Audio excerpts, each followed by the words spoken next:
Hemelse Vader, Here, dankie vir die wonderlike voorreg wat ons het, Here, dat U oral in ons lewens teenwoordig is. Here, dankie vir die wonderlike voorreg wat ons het, Here, dat U in elke seisoen van ons lewe, of ons in die woestyn is en of ons nie in die woestyn is nie, of dit somer in ons lewe is en of dit winter is, U is altyd daar. Dat U ons altyd dra en ons altyd lei. Dankie, Here, vir die woord. Dankie dat ons vanoggend 'n psalm kan lees, 'n gebed kan lees van iemand wat eerlik en opreg tot U kom nader het. Dawid wat sy hart vir U kom uitstort het en ons ook kom leer dat ons die wonderlike voorreg het om dieselfde te kan doen. Dat ons die wonderlike voorreg het om tot U te kan nader met alles en te weet U hoor ons. En wanneer U stil is, ons ook vanuit U woord kan leer, dat ons kan aanhou bid. En dat U keer op keer U self aan ons wys, U self aan ons openbaar en tog antwoord. En ons baie keer leer, Here, dat die stilte ook 'n antwoord kan wees. Want is tog in die stilte waar ons leer om te wag op U. Dis in die stilte waar ons leer om aan te hou praat met U. En dankie vir daardie voorreg. Dankie vir die woord wat soveel gebede in het, wat ons kan bid tot U. Want selfs daar wat ons nie weet hoe en wat om te bid, het ons die woord ontvang, wat vir ons soveel wonderlike gebede gee. En dat ons ook nog die troos vanuit die woord, dat waar ons nie weet hoe en wat om te bid nie, dat U Heilige Gees vir ons intree. En dankie Heilige Gees, dat ons U leiding kan vra vanoggend. Kan vra dat U woord op ons harte sal druk, dat ons dit sal lewe en sal toepas in ons lewens. Dankie dat ons dit kan bid in die groot en heilige naam. Amen. Fred het vir my die volgende prentjie opsit, ons gaan later by die gedeelte uitkom, maar as ons na hierdie prentjie kyk, dan dink ek baie keer, as 'n mens die lewe moet beskryf, dat 'n mens se lewe so kan voel. Die prentjie het vir my twee dele, die een deel is die tou wat uitrafel, dat 'n mens se lewe kan voel asof jou lewe uitrafel, asof dinge net te veel raak. Asof 'n mens vra, hoeveel moet ek nog deurmaak in my lewe? Is dit nie nou genoeg nie? En dan aan die ander kant van die tou is hierdie hand, dat ons in hierdie lewe probeer vashou en vasklou, en dit vir ons eintlik voel, as ons dink aan hierdie toutjie wat aan 'n dun draadjie hang, dat iewerste gaan hierdie tou meegee. En almal van ons wat hier sit, het al iewers in ons lewens gevoel dat ons lewe uitrafel, of dinge dalk te veel raak. En ons het, dalk gaan ons nog so voel, en ek wil eintlik sê, ek wil nou nie soos hierdie negatiewe mense klink nie, maar die realiteit van die lewe is heel waarskynlik, as jy nie nou so voel nie, kan daar iets oor jou pad kom, wat jy so kan voel. Of jy is in jou lewe tans waar jy voel, dinge is net te veel, dinge is genoeg. En as ons dink aan hierdie dinge wat uitrafel in ons lewe, is die algemene dinge waaroor ons baie praat, is 'n ding wat my kan uitrafel in my lewe is verlies. Die dood van 'n geliefde kan my hele lewe laat uitrafel.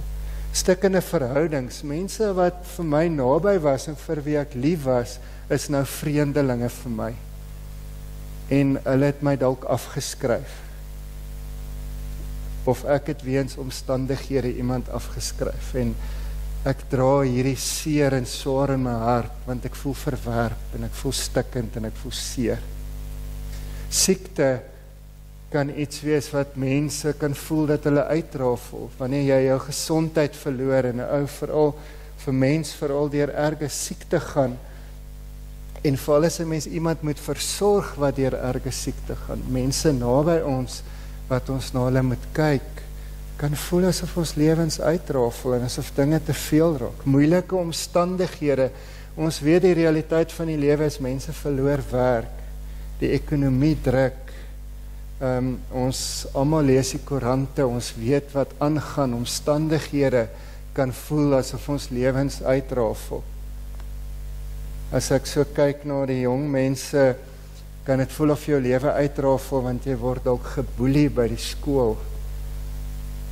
Of jy voel jy presteer nie genoeg, of jy is nie so goed soos jou maats is, of die mense, of jou mense saam met jou in jou graad nie, en dit kan voel of jou lewe uitrafel, en jy druk in jou lewe, want jy moet die onderwysers en jou ouers en almal gelukkig hou. As ons dink aan die omstandighede in die land en die wêreld bly maar 'n kookpot, en dit was nog altyd so. Ons is nie uniek om te sê dat ons situasie uniek is nie, is dinge wat in die wêreld gebeur, dinge, dit raak ons ook in Suid-Afrika, want die effek van die wêreld loop oor na die res toe. Die effek van oorlog in ander lande kan ons raak. Ons eie omstandighede in ons land, baie van ons wat hier sit, kan sê dat ons was slagoffers van misdaad.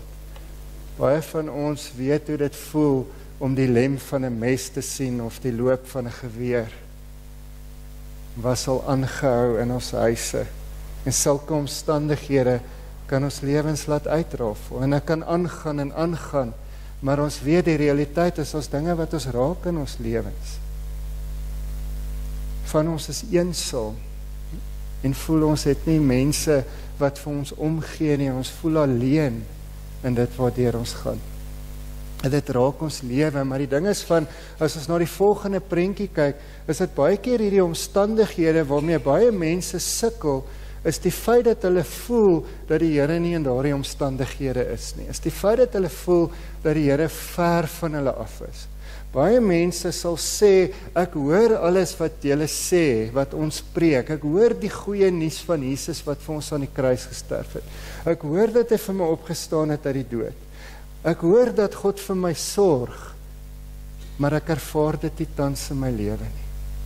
Dit voel nie vir my asof God daar is nie. Dit voel vir my asof God ver is. Dit voel wanneer ek bid, asof ek in 'n dak vasbid. Dit voel asof wanneer ek bid, voel my gebede leeg. Dit voel nie of God my hoor nie. Baie mense sukkel met hierdie vraag. Maar God voel ver. Maar nou moet ons verstaan dat ons is nie alleen nie. As ek dink aan die Bybel en ek dink aan Dawid wat soveel psalms geskryf het, dink vir 'n oomblik aan Dawid se lewe. Dawid se lewe was nie altyd net maklik nie. Dawid word deur Saul fisies gejaag vir sy lewe, want Saul het agtergekom dat Dawid hom gaan opvolg in sy troon en hy moet vlug vir sy lewe. Dan is Dawid stout met Batsheba. En weens sy eie stoutigheid raaf sy lewe uit. En dit gebeur ook. Ons eie aksies kan maak dat ons lewens uitrafel deur die keuses wat ons maak en deur die dinge wat ons doen. En dan kom die profeet Nathan na Dawid toe en hy's in rou. Die volgende prentjie beskryf dit vir my so mooi, maar die Bybel sê hy het sy klere geskeur, hy het gelê. As we net teruggaan die prentjie aan my regterkant, wat Dawid se worsteling, maar toe die babatjie oorlede is, soos Nathan gesê het Dawid opgestaan. Maar dan kom sy eie seun Absalom, sy eie seun, en hy treur oor sy seun Absalom, wat sy lewe wil neem. Dink jy jouself, jou eie kind wil jou doodmaak? Ons kan dit nie indink nie, ons wat ouers is, kan nie dink dat jou eie kind jou sal wil doodmaak, om jou troon te vat nie. So as ons dink aan Dawid se lewe, is Dawid het ook worsteling gehad, en Dawid skryf heelwat psalms, waar hy met die Here hieroor praat, en wat hy eintlik op 'n manier ook vir die Here sê, maar ek worstel hiermee. Daar's 'n deel in die psalms wat hulle noem klaagpsalms. Dis psalms waar daar gepraat word oor waardeur ek gaan, en kom ons lees nou Psalm 13 saam, en hierdie gebed wat Dawid bid, waar die Here vir hom ver voel, en wat leer ons uit Dawid se gebed, wanneer die Here vir ons ver voel. Vir die musiekleier, 'n psalm van Dawid, hoe lank nog, Here, gaan U vir my altyd vergeet? Hoe lank nog gaan U gesig vir my verberg? Hoe lank nog moet ek kwellinge in my binneste dra, elke dag kommer in my hart? Hoe lank nog gaan my vyand die oorhand oor my hê? Sien dit tog raak, Antwoord my Here my God, verlig tog my oë, anders sink ek in 'n doodslaap weg. Anders sê my vyand, ek het hom oorweldig. Anders juig my teenstanders, omdat ek tot 'n val gebring word. Maar ek, op u troue liefde vertrou ek. My hart wil juig oor die verlossing. Ek wil vir die Here sing, omdat hy aan my goed gedoen het. Hoe lank nog, Here? Waar 'n mens in hierdie gebed is 'n worsteling. En dan vra hy, hoe lank nog gaan hy u gesig vir my verberg? En dit vir Dawid voel of die Here hom verlaat het en die Here vir hom ver is. Daarom die vraag is, wat doen ons wanneer God vir ons ver voel? As ek dink aan my eie lewe, wanneer God vir my ver voel en ek deur worsteling en struweling gaan, is dit juist hierdie psalm wat my eie lewe kom help het. Om te kom besef, maar wat maak ek en hoe leef ek as dit voel of die Here my nie hoor nie? En eerstens is, ons moet leer om van onsself af weg te beweeg en aan te hou om tot God te nader in gebed. Ons moet leer om van onsself weg te beweeg. Want een ding wat ons al baie gesê het en wat ons doen in ons lewens, is wanneer ons in 'n krisis kom, is die laaste plek waar ons baie keer gaan is na die Here toe. En wat vir my interessant is van Dawid, en as 'n mens dink aan die psalms van Dawid, is dat hy altyd na God toe gaan.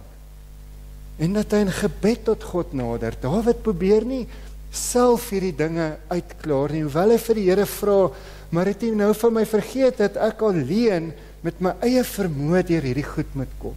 Maar Dawid leer ons dat ons moenie ophou bid nie. Ons moet aanhou bid. En ek weet, dis moeilik as 'n mens voel jy kry nie antwoorde nie. En as 'n mens voel of die Here ver is dit moeilik om te bid, maar ons kan aanhou bid.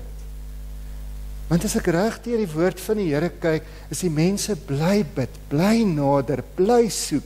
Jesus sê mos ook vir ons, soek, klop, vra. Dat ons kan bly nader tot God en moet leer om aan te hou bid en nie op te hou bid nie.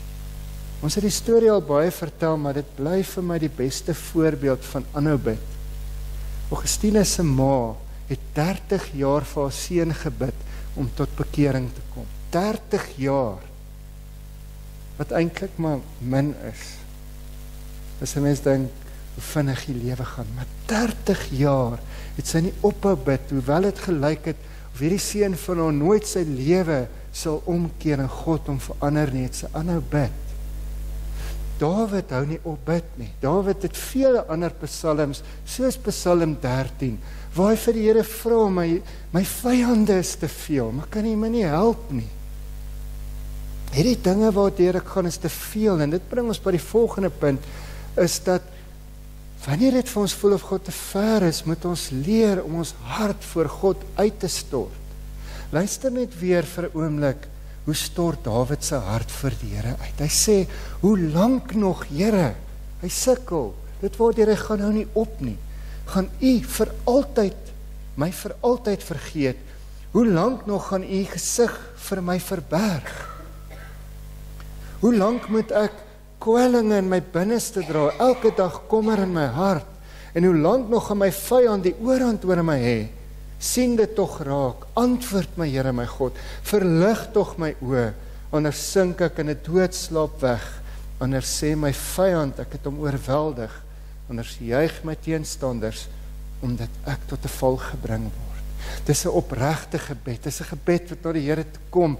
Ons weet die Here weet wat ons weet, maar ons kan ons hart voor hom uitstort. Ons het hierdie ding in ons lewens om te dink, ons kan nie vir die Here vra, hoe lank nog nie. Maar Dawid vra vir die Here, hoe lank nog? Dawid vra vir die Here, maar u voel ver van my af. Hoe lank gaan dit nog vir my voel dat u teenwoordigheid vir my onttrek het? Want vir Dawid, om die teenwoordigheid van God te lewe is alles. En dit voel vir hom asof die Here nie daar is nie. Dat ons hart vir die Here kan uitstort. Dat ons met hom kan praat, met hom kan worstel in gebed. Dat ons dit wat op ons hart lê voor hom kan neerlê, al weet hy, maar ons verklaar daardeur dat hy die een is wat weet en ons kan help. En Dawid is nie die enigste persoon in die Bybel wat sy hart vir God uitstort nie, wat met die Here praat oor sy worstelinge nie. Een van die grootste voorbeelde is wie? Is Job. Job praat met die Here, en hy sukkel waardeur hy gaan, en dan op die einde antwoord God hom, en laat hom besef, maar dat God soveel groter is. Daar's 'n profeet, met die naam van Habakuk, in sy boek, skryf hy en sê, Here, hoe lank gaan U nog toelaat, dat hierdie volk goddeloos bly? Hoe lank nog gaan U toelaat, dat hierdie mense van U, nie terugdraai na U toe nie? Hy stort sy hart vir die Here uit, hy praat met die Here. Dan is daar 'n ander profeet, met die naam van Jeremia, wat gekom het en 'n harde boodskap moes oordra, en die mense wou hom doodmaak. Nou is 'n hele boek, klaagliedere, waar Jeremia met die Here praat, en sy hart vir die Here uitstort. En ons sien reg deur die Bybel, die verhale wat ons ken, verhale van Jakob, wat met die Here praat. En dan is daar 'n man in die Nuwe Testament met die naam van Paulus wat vir ons sê, ek het 'n doring in die vlees, en 3 keer het ek tot die Here gebid om dit vir my weg te neem, dat hulle stort hulle harte vir die Here uit, en ons kan dit doen. Ons kan met die Here praat, wat ons hart is, en hy hoor ons. Dit is tog die doel. Ons staan dalk nie so baie stil by boeke soos klaagliedere en die klaagpsalms is dalk nie psalms wat ons altyd wil lees nie, maar die psalms leer ons van die lewe. Die mense wat hier skryf, die lewe ervaar soos ek en jy. En hierdie klaagpsalms leer ons dat ons met God kan praat oor wat op ons hart is en dit na hom toe kan bring. As ek terugkom na my eie lewe, is iets wat ek oor die jare geleer het in my lewe leer op my pad saam met die Here, is dat ek my hart vir hom kan uitstort, dat ek nie nodig het om alles vir myself te hou en op my eie aan te sukkel, as ek na God kan roep soos Dawid nie, en opreg en eerlik na God kan roep nie. En wanneer ons tot die Here roep, ons vir hom kan vra, soos dit hierdie gedeelte sê, verlig tog my oë, Here. Laat my U sien, laat my ervaar. Die 83 vertaling sê, gee my nuwe lewenskrag. Wat direk vertaal sê dit, verlig my oë. Met ander woorde, laat die lig van die teenwoordigheid oor my kom skyn, dat ek U kan sien. En dat ons dit ook kan aanhou bid. Waar die Here ver voel, en eintlik in ons lewens teenwoordig is, maar die probleem is, ons kyk so vas in hierdie lewe wat uitrafel, dat ons God nie sien nie.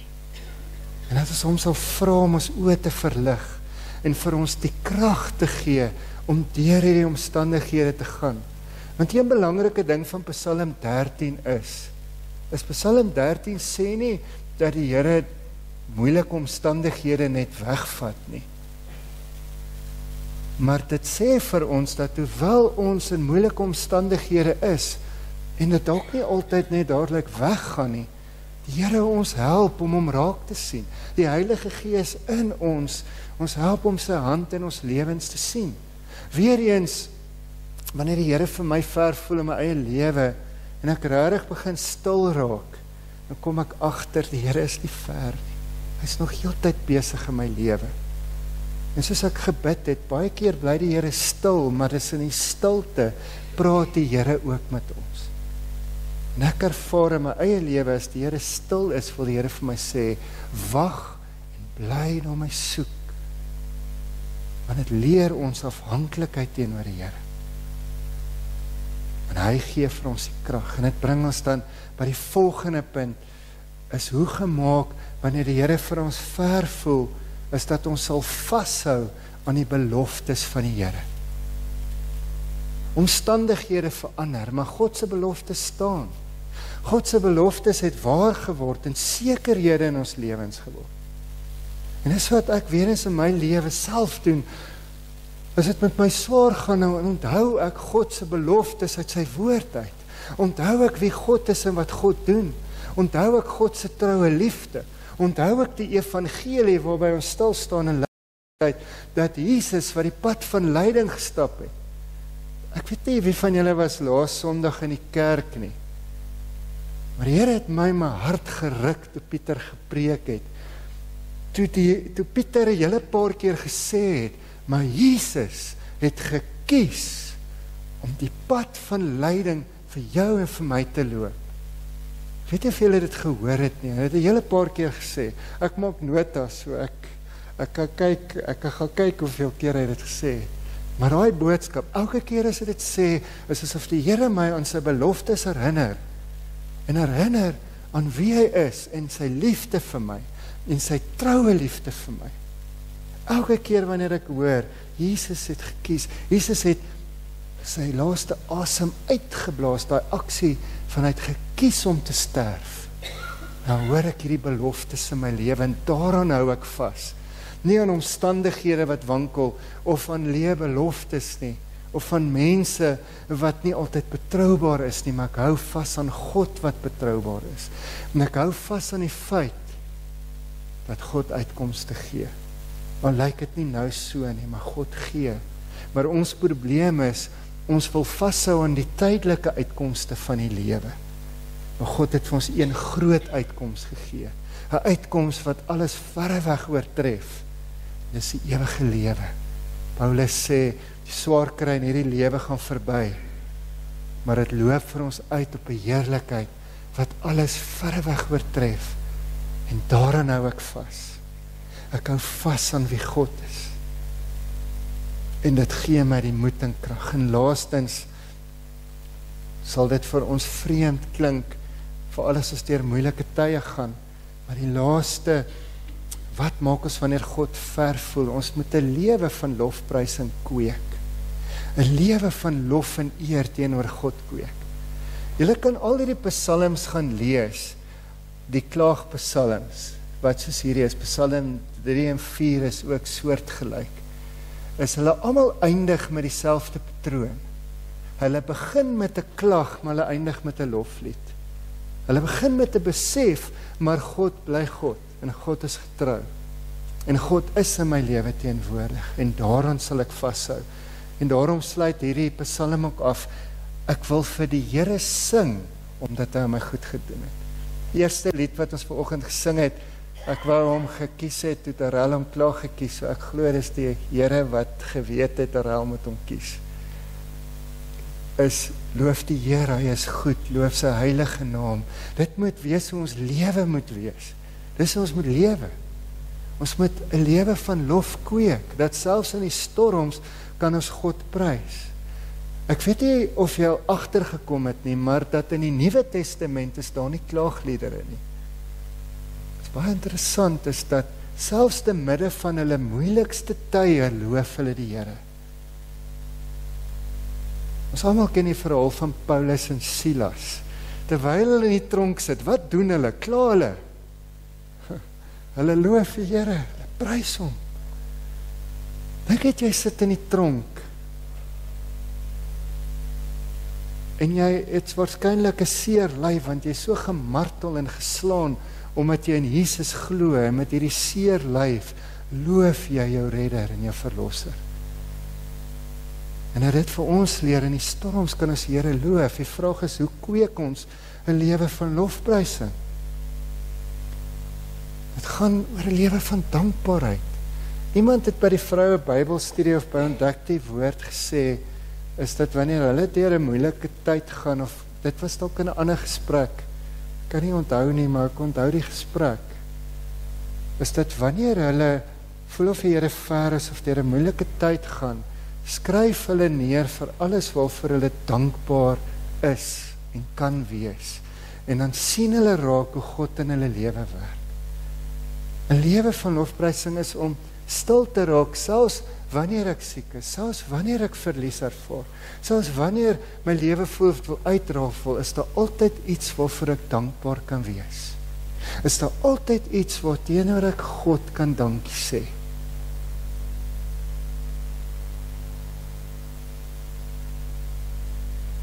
Lewe van lofprysing wat ons kweek is dan ook nie net om dankbaar te wees nie, maar om 'n lewe te kweek, om maak nie saak waardeur ons gaan nie, God te eer en hom nog steeds die eer te gee vir wie hy is en vir wat hy doen. sluit af, is dat wanneer jy voel of die Here te ver is, onthou, God is teenwoordig in jou lewe, en onthou, hy lei ons, hy dra ons, en mag ons leer soos Dawid aanhou bid en aanhou soek, want die Here sal hom aan ons wys. Kom ons bid saam. Hemelse Vader, Here, dankie dat ons tot U kan nader, Here, en ek wil werklik vanoggend bid vir mense wat voel of U ver is, vir mense wat U woord ken en die beloftes ken, maar op die stadium van hulle lewens voel asof dit net nie 'n werklikheid is nie, asof dinge net te veel is, asof dit net die een ding op die ander is, en asof daar nie uitkomste is nie. Ek wil regtig bid vir mense wat worstel en voel dat U hulle verlaat het, want U beloof ons tog, U verlaat ons nooit, en dat hulle daardie belofte weer sal hoor, en sal sien en sal ervaar. Dankie Here dat ons kan vra vir ons wat worstel, dat U ons oë sal verlig, dat ons kan vashou aan die beloftes,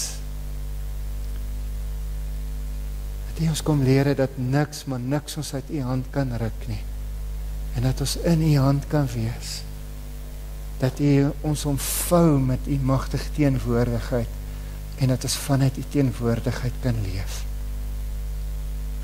Dat ons wat daarmee worstel, U opnuut weer sal ervaar, en U opnuut sal hoor, dat U is daar, U is by ons en U los ons nie. Ons dink so aan mense, Here, wat deur worsteling in die lewe gaan.